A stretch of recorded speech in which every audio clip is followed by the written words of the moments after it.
Supreme court में practice and procedure bill के खिलाफ दरखास्तों पर समाअत।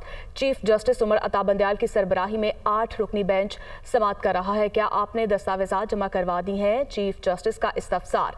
तो है कल तक पार्लिमानी कार्रवाई का रिकॉर्ड मिल जाएगा। अटॉर्नी जनरल स्पीकर ऑफिस से बाज़ाब्ते और गैर रस्मी तौर पर भी राब्ता किया है। अदालत करार दे चुकी है कि आइन का बुनियादी ढांचा मौजूद है। अदलिया आज़ादी आइन का बुनियादी जुज़ है। कानून में बेंचों की तश्कील और अपीलों का मामला तय किया गया है। अदालती इस्लाहात बिल में वकील की तब्दीली का भी हक दिया गया है। इसी पर मज़ीद बात कर लेते हैं हसीब मलिक से। जी हसीब, कहिएगा इस समाअत के बारे में।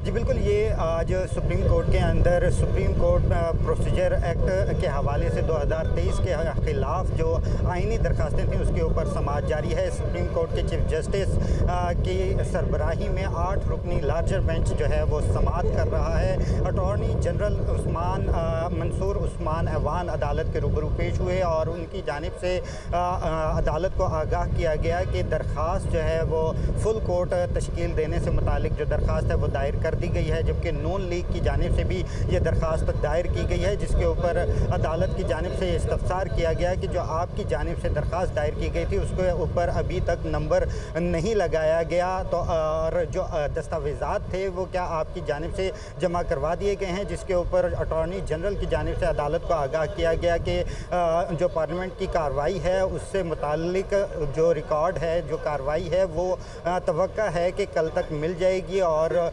जो पार्लियामेंट ऑफिस है उनके साथ भी ऑफिशियली तौर पे भी और गैर रस्मी तौर पे भी राब्ते के अंदर हैं। अटॉर्नी जनरल की जानिब से जो दरख्वास्त दायर की गई थी उसके ऊपर दलाइल का आगाज़ किया गया और उनका ये कहना था कि फुल कोर्ट की जो तश्कील करने के से मुतालिक जो दरख्वास्त है उसको सुना भी जाए। और उनका ये कहना था कि जो सुप्रीम कोर्ट के रूल्स से बनाए गए थे तो उसमें जो है वो फुल कोर्ट का होना लाजमी है, जिसके ऊपर अदालत की जानिब से ये इस्तफसार किया गया कि क्या माजी में भी ऐसे कानून साजी हुई है, जिसके ऊपर अटॉर्नी जनरल की जानिब से ये बताया गया कि 1973 तक रूल्स बनाने के लिए सदर की इजाज़त दरकार होती थी, जिसके हवाले से जस्टिस मुज़ाहिर नकवी की जानिब से ये रिमार्क्स दिए गए कि आर्टिकल 191 के होते हुए ऐसी कानून साजी कैसे हो सकती है, जबकि जो अटॉर्नी जनरल थे उनका ये कहना था कि सदर की इजाज़त का इख्तियार वापस ले लिया गया था, रूल्स कानून के मुताबिक बनाने की शिक बरकरार है। जबकि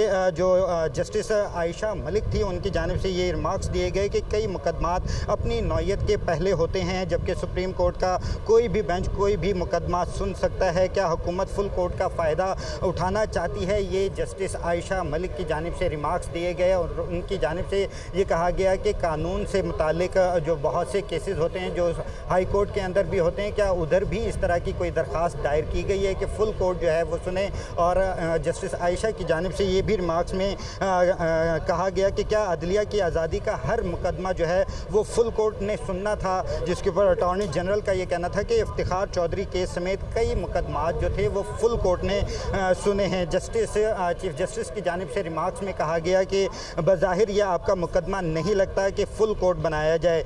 जस्टिस आयशा मलिक का ये कहना था कि क्या आप कहना चाह रहे हैं कि अवाम का एतमाद फुल कोर्ट के ऊपर है? इसके साथ साथ उनकी जानिब से ये भी कहा गया कि अदालत दरख्वास्त गुजार की ख्वाहिश पर अपनी कार्रवाई कैसे रेगुलेट कर सकती है, ये उनकी जानिब से सवाल उठाया गया था। जस्टिस मुज़ाहिर नकवी की जानिब से कहा गया कि इफ्तिखार चौधरी का जो केस था वो मुख्तलिफ नौयत का था, जबकि जस्टिस मुनीब अख्तर की जानिब से जो है ये सवाल उठाया गया कि रूल्स बनाने का इख्तियार फुल कोर्ट को इंतज़ामी अमूर के अंदर है। और इसके साथ साथ जो है अगर 3 रुकनी बेंच के सामने रूल्स की तश्कील का मुकदमा आ जाए तो क्या वो फुल कोर्ट भी सुनना चाहेगा? ये जो है सवालात उठाए गए हैं और इस वक्त भी 8 रुकनी जो बेंच है वो इस वक्त दरख्वास्त के ऊपर समाअत कर रहा है। अदालत की जानिब से ये सवाल उठाया गया कि एक मंतक समझ आपकी नहीं आ रही कि फुल कोर्ट का फ़ैसला अच्छा और 3 रुकनी बेंच का जो फ़ैसला होगा क्या वो बुरा होगा? इस हवाले से ये दलाइल का जो सिलसिला है वो इस वक्त भी जारी है। ये सुप्रीम कोर्ट के act and procedure bill act जो था 2023 का, उसके ख़िलाफ़ ये आइनी दरखास्तों के ऊपर इस वक्त ये समाअत जारी है। अटॉर्नी जनरल की जानिब से दलाइल का सिलसिला भी जारी है। जी ठीक है, दलाइल का सिलसिला भी जारी है। बहुत शुक्रिया आपका।